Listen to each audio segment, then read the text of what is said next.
Gérard Pateau, eau, assainissement et voirie. La 13. Alors la 13, la 14 et la 15, ce sont des demandes de subvention à l'agence de l'eau. Alors la première, la 13, c'est nouveau, puisque c'est une demande d'aide financière à l'agence de l'eau dans le cadre de l'audit des délégations des services publics de l'eau et de l'assainissement. Le contrat de délégation de services publics de l'eau arrive à échéance au 1er août 2017 et celui de l'assainissement arrive à échéance au 31/12/2018. À l'échéance de tels contrats, les dispositions d'une nouvelle loi qui s'appelle la loi Sapin imposent l'examen de tous les modes de gestion envisageables pour ces services publics et de faire un bilan de la DSP passée. Donc la commune souhaite faire réaliser une étude sur les futurs modes de gestion de ces services publics de l'eau et de l'assainissement. L'étude a pour objectif d'assister la commune dans le choix d'un mode de gestion pour les services publics de l'eau et de l'assainissement. Le montant prévisionnel de la mission s'élève à 64 700 € hors taxe et on espère avoir une subvention de l'agence de l'eau de 50%. Donc lorsqu'on en sera au moment du bilan, donc, on réunira la commission de délégation des services publics pour justement expliquer les résultats de cet audit, de façon à ce que notre choix, qu'on puisse arrêter notre choix avant de passer en métropole. Comme je vous avais déjà expliqué quand on a présenté le BS, le BP, c'est qu'on veut, aussi bien pour l'eau et pour l'assainissement, d'enclencher toutes les opérations que l'on peut faire avant le passage à la métropole. C'est pour ça qu'on a fait des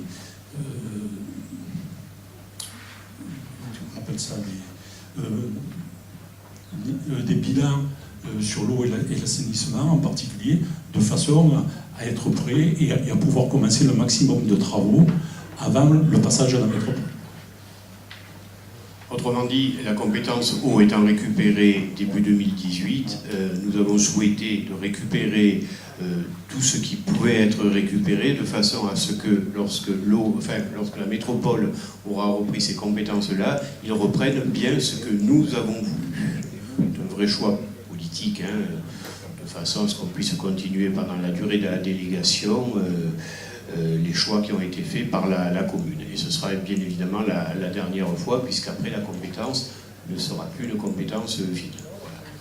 Ça rejoint ce que je disais tout à l'heure, et pour un sujet beaucoup plus compliqué, et avec des enjeux de sommes considérables, et puis des disparités très fortes, y compris sur des choix, comme par exemple certaines communes qui souhaitent, ce que je peux comprendre, ça aussi ce sont des choix politiques, traiter l'eau et l'assainissement en régie. Oui, Madame Patini. Le micro. Dans les projets, là, il y a toujours, en fin de compte, le projet du plan d'Épen, c'est-à-dire la ça arrive, regardez, c'est la 14, c'est la suivante, c'est la 14. Le mot que je cherchais, c'était les schémas directeurs pour l'eau, l'assainissement, le pluvial, dont on vous a déjà parlé. Donc voilà pour celle-là. La 13, oui, bien sûr, je mets aux voix qui est pour. Oui, pardon, madame, excusez-moi. Je voulais savoir pourquoi on présente un montant prévisionnel et pas un montant définitif. Et tout simplement parce qu'on n'a pas encore fini de négocier avec l'agence de l'eau sur le coût. Et donc, on doit lancer un appel d'offres pour faire l'étude. Voilà, bien sûr. Vous verrez, c'est pareil pour les autres derrière. D'autres questions? Bien, je mets aux voix qui est pour, qui est contre, qui s'abstient. 3. Donc la 15, c'est une demande d'aide financière toujours à l'agence de l'eau dans le cadre de la réalisation du schéma directeur en eau potable pour la section 1. Nous avons déjà lancé celle pour la section 2. Donc il est nécessaire de redéfinir l'état général des réseaux et de ces ouvrages, de prévoir les grandes orientations en termes de gestion, de réhabilitation, d'extension, de recherche de fuite, de maillage, de défense incendie et de prévoir son évolution future au regard des documents d'urbanisme. La commune souhaite donc disposer d'un élément de planification des travaux et études à mener sur les réseaux d'eau potable de la section 1 et souhaite donc lancer un schéma directeur en eau potable. Le montant provisionnel de l'étude est là aussi de 67 000 € hors taxe et on espère avoir 50% de subvention par agence de l'eau. Question, remarque. Oui.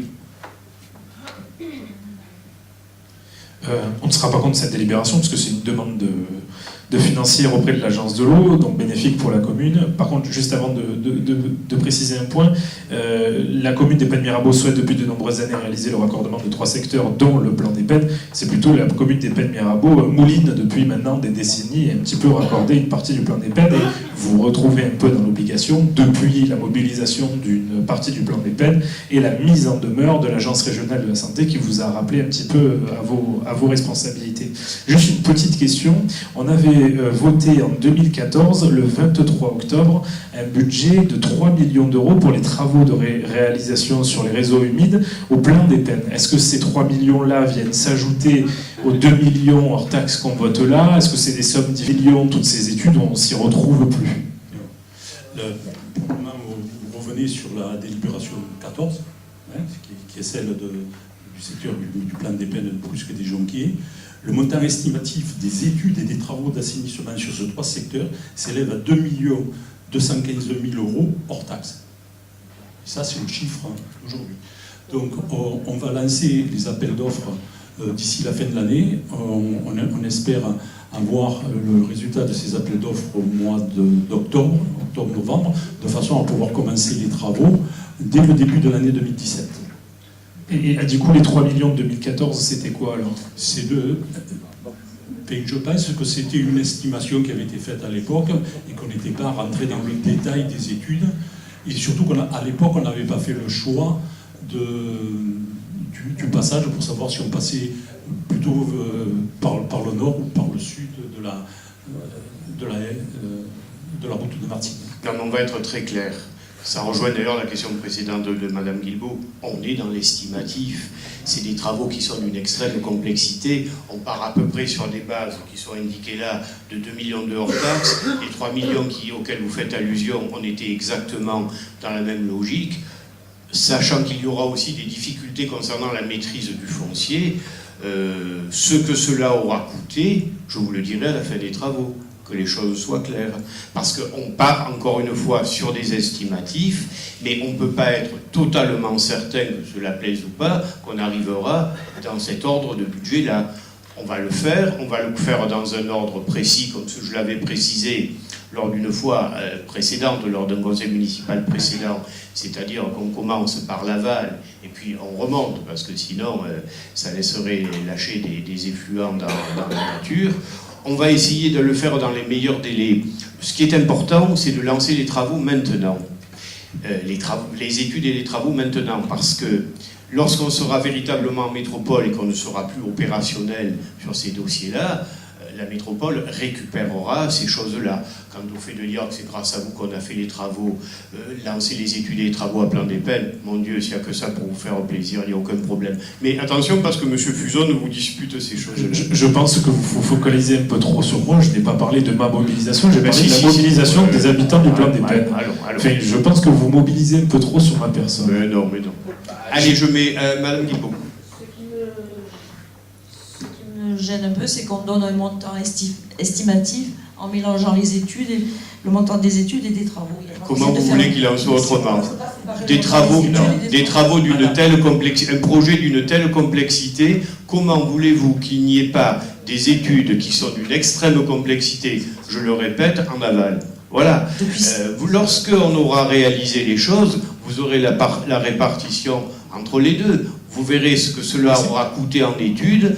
On fait, au fur et à mesure qu'on avance, des découvertes, mais je vais essayer de vous répondre, après vous reprenez la parole. Au fur et à mesure qu'on avance, on se heurte chaque fois à des difficultés un petit peu plus importantes. C'est pas propre au Pennes-Mirabeau. Dès l'instant qu'on se lance sur des projets complexes, tout le monde se heurte à ce type de difficultés. Je ne peux pas vous donner au centime près ce qui va relever des études, ce qui va relever des travaux. Voilà. Mais madame, je crois que... Non, excusez-moi, soyons sérieux un petit peu, c'est pas de cette année des études, c'est... Laissez-moi vous répondre. Donnez-moi la date. Laissez-moi vous répondre. Premièrement, il ne s'agit pas des travaux, il s'agit d'une demande de subvention à l'agence de l'eau et non pas du coût des travaux. Je me fie à ce que je lis sur cette délibération, M. Pateau. Oui, mais l'agence de l'eau, on n'allait pas faire deux demandes distinctes à l'agence de l'eau, une pour les études et une pour les travaux. Donc l'agence de l'eau a voulu que l'on globalise la demande, et cette demande, elle est aussi bien pour les études que pour les travaux. À ce jour, est-ce que vous savez le montant déjà des études qui ont été effectuées? Oui, 150 000 euros. Je mets aux voix qui est pour, qui est contre, qui s'abstient, adopté. La 15, Alors la 15, c'est même logique. c'est le rapport annuel. Encore une demande d'aide financière à l'agence de l'eau. Voilà, c'est le schéma directeur. C'est le schéma directeur de l'eau potable, mais je l'ai dit. Ça. Oui, je l'ai dit.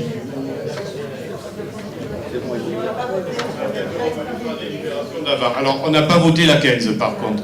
La 15, je mets aux voix qui est pour, qui est contre, qui s'abstient, adopté. Alors la 16, le rapport annuel. Alors le rapport annuel, ce qu'il est à retenir pour l'année 2015, c'est que les contrats de l'eau et de l'assainissement dits du périmètre historique de Marseille ont pris fin depuis le 31 décembre 2013 pour l'assainissement et le 30 juin 2014 pour l'eau potable. L'année 2015 est la première année complète durant laquelle les caractéristiques du réseau d'eau potable et de son fonctionnement sont mutualisées pour la section 1 et la section 2. Concernant l'assainissement, le taux de raccordement est identique à celui de l'année 2014, c'est-à-dire de 76%. Vous savez que dans l'année 2015, on a fait essentiellement des études et on n'a pas fait de travaux importants. Donc, en 2015, on a fait essentiellement donc, des maîtrises d'œuvre, donc l'opération d'extension du réseau d'assainissement de plan de campagne, la mise en place d'un point de mesure en limite de la commune de Marseille, et bien sûr, on vient d'en parler, l'extension du réseau d'assainissement de plan de campagne, du plan des peines.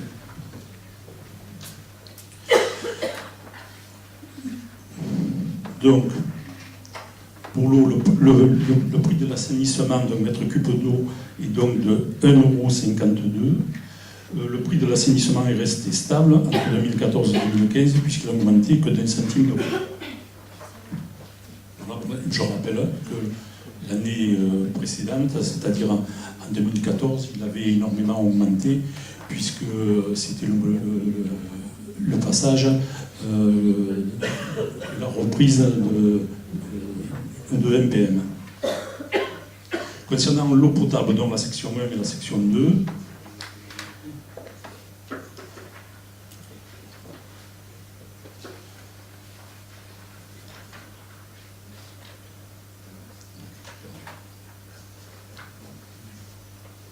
excusez-moi, je n'ai pas une feuille.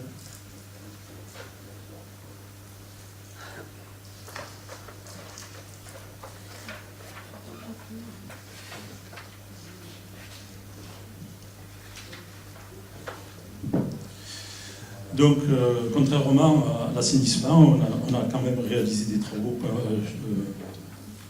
sur les deux réseaux.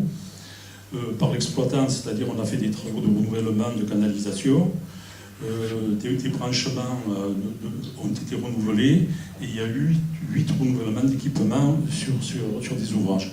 Et par la commune, on a fait diverses opérations de maintenance sur les poteaux incendies, tout ça pour 84 802,88 €. Dans le cadre de la récupération du réseau d'eau potable de la section 2, on a fait la demande de subvention à l'agence de l'eau qui est en cours, et afin d'en définir précisément le mode de fonctionnement et les investissements réalisés, un schéma directeur d'eau potable a été lancé sur cette section. Concernant le prix de l'eau, le prix donc unifié de la distribution au compteur d'un mètre cube d'eau est donc de 2,35 €. Il a baissé de 8 centimes entre 2014 et 2015. C'est essentiellement la part du fernier qui a baissé suite à la récupération des deux secteurs. Par contre, le fait d'avoir récupéré le secteur de Marseille, ça nous a permis de nous rendre compte que le rendement de cette section était très mauvais. Donc, puisque le rendement pour 2015 est de 73,96%, le rendement moyen sur les 3 dernières années n'est que de 80,49%. Il doit être à 81 minimum. Il était à 81,96 en 2014. Et vous vous rappelez que sur les années précédentes, on avait appliqué des pénalités à la SEM, justement concernant ces fuites. Donc ils avaient énormément travaillé sur le sujet puisqu'on était remonté dans la légalité. Mais la baisse significative du rendement est liée à la récupération de la section 2 sur laquelle il y a des fuites très importantes. C'est la séparation physique des réseaux entre les Pennes, Mirabeau et Marseille qui a permis de faire ce constat. Donc des pénalités seront demandées à l'exploitant. Donc si on fait le cumul, le total de l'eau et de l'assainissement était de 3,94 € TTC en 2014, il passe à 3,87 € en 2015. Et ce qu'il faut souligner aussi, concernant l'eau, c'est qu'on a une excellente qualité d'eau à nos robinets.